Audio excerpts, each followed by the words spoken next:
Hello అందరికీ. ఈరోజు నేను పర్పుల్‌లో కొన్ని ప్రొడక్ట్స్ ఆర్డర్ చేశాను. 2 అవర్స్‌లో నాకు డెలివరీ చేసేసారు.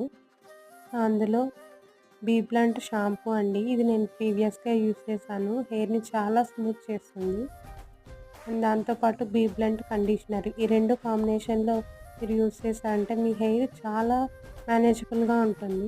అండ్ దీని గురించి చెప్పక్కర్లేదనుకుంటాను. ఈ మధ్య చాలామంది యూజ్ చేస్తున్నారు. అండ్ ఇది నేను ట్రయల్ ప్యాక్ ఆర్డర్ చేశాను ఇన్‌స్టా గ్లో పౌడరు. చూడాలి ఎలా ఉంటదో. అండ్ ఇది డమ్ డాక్ వాళ్ళ ఫేస్ సీరమ్ అండి. ఇది ఆల్ స్కిన్ టైప్‌కి సూట్ అవుతుంది. ఎవరైనా యూజ్ చేయొచ్చు. అండ్ ఈ డమ్ డాక్ నైట్ క్రీము. ఇది కూడా అన్ని స్కిన్ టైప్‌కి సూట్ అవుతుంది. ఇవన్నీ నేను ప్రీవియస్‌గా ట్రై చేసి మళ్ళీ రీఆర్డర్ చేసుకున్నానండి. ఇందులో మీరు ఏ ఏ ప్రొడక్ట్స్ యూజ్ చేశారు? అండ్ మీకు ఎలాంటి రిజల్ట్స్ ఇచ్చాయో కామెంట్ చేయండి. అండ్ నా ఛానల్‌ని సబ్స్క్రైబ్ చేసుకోండి ప్లీజ్.